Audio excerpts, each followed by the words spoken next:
Brillante action de l'Iran et nouveau camouflet de l'Iran, États-Unis, Iran. Sur son territoire, il démantèle l'une des infrastructures, l'une des structures clés des États-Unis et aussi d'Israël, décapitant donc l'administration Trump de plus en plus présente sur le terrain. Nous ne parlons pas de n'importe quoi, je le répète, nous parlons d'une infrastructure d'une importance capitale sur le territoire iranien. Eh bien, presque sur le territoire iranien. Alors, commençons tout de suite. Eh bien, absolument tout.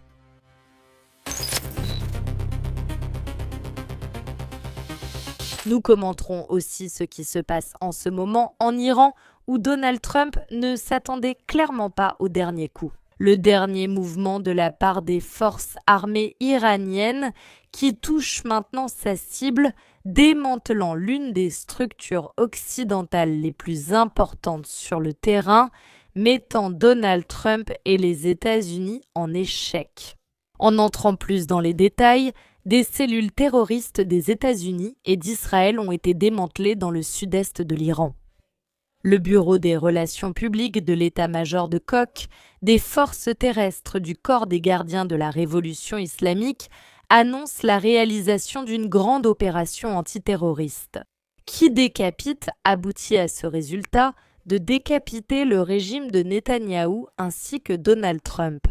Fondamentalement sur le moment, laissant les deux absolument perplexes, les rendant tous les deux complètement fous de ne pas savoir exactement comment ils doivent agir. À partir de maintenant, le cours des actions coordonnées des services de renseignement et des forces de sécurité. Les activités de plusieurs groupes de sabotage agissant dans l'intérêt des ennemis extérieurs de l'Iran ont été déjouées, selon le rapport officiel, depuis le début de l'actuelle escalade militaire appelée en Iran la troisième guerre imposée. Et jusqu'à présent, dans la région sud-est du pays, les résultats suivants ont été obtenus. 55 membres de groupes terroristes ayant des liens directs avec le régime d'Israël et aussi avec celui des États-Unis ont été arrêtés. Lors des affrontements armés, 13 militaires ont été éliminés. Le succès de l'opération a été rendu possible grâce à la coordination totale entre les services de renseignement et les forces de sécurité de la région. Selon le corps des gardiens de la révolution islamique, les personnes arrêtées planifiaient des actes de sabotage et des attentats terroristes visant à déstabiliser la situation dans la province du Sistan et Baloutchistan. Les principaux objectifs des groupes étaient de saboter les nœuds logistiques et énergétiques, ainsi que de mener des actions destinées à semer la panique parmi la population civile. Au milieu de ces pressions extérieures qui, semble-t-il, ne vont jamais cesser, quoi qu'il arrive. Et là, ce que nous voyons se passer actuellement sur le terrain, c'est que l'Iran tient bon, que l'Iran mène une attaque qui laisse les États-Unis complètement déstabilisés. L'Iran démantèle un réseau qui, sans aucun doute, serait, ne serait-ce que partiellement, sous le contrôle des États-Unis et d'entreprises américaines. Ou Israël ou Israël, mieux dit. Parce que ce type de réseau terroriste reçoit généralement le soutien d'un service de renseignement, cela pourrait être ici les deux services de renseignement, le Mossad proprement dit, puis les États-Unis. Et bien sûr, cela permet en plus à l'Iran de mener un acte absolument nécessaire. Maintenant, si l'on veut préserver la pérennité du gouvernement iranien dans son ensemble, et c'est maintenant que l'Iran doit en profiter pour réaliser cela. Ça va sembler très froid, mais c'est simplement un calcul politique, une analyse géopolitique, bien sûr de manière impassible, parce que c'est ainsi qu'il faut les faire. Parfois, nous nous laissons emporter par certaines causes, mais dans ce cas particulier, l'analyse doit être très rigoureuse. Et ici, les États-Unis perdent des effectifs en Iran, non seulement des effectifs que l'Iran détient, mais aussi des effectifs qui, à partir de maintenant, ne peuvent plus fonctionner normalement. Des cadres qui restent, certains sans commandement, d'autres sans communication.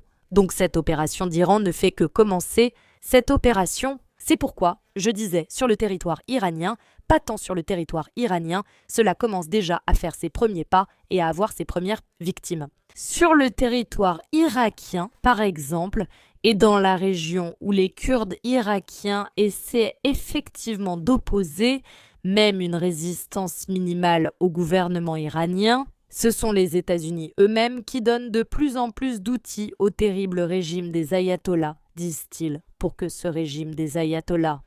Effectivement, ils leur fixent les limites et leur tracent les lignes rouges pour leur indiquer où ils peuvent et où ils ne peuvent pas aller. Et on voit que c'est la seule possibilité pour l'Iran de le faire en ignorant également les règles. Toute forme de légalité internationale et toute garantie des droits de l'homme. Parmi ces prisonniers, certains recevront peut-être le meilleur traitement. Mais honnêtement, connaissant assez bien la situation, j'en doute fortement.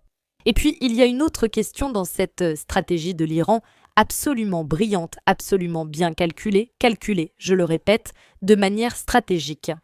C'est qu'en arrêtant ces personnes, 55 personnes, rien de moins, en les accusant de terrorisme, ce que fait l'Iran, c'est se constituer une réserve pour des échanges. Ils ont appris de la Fédération de Russie et ils ont vu que les échanges de prisonniers se font, même si les deux pays sont en conflit constant, en affrontement direct. C'est précisément cela qui conviendrait aussi à l'Iran, faire ces échanges, récupérer les siens.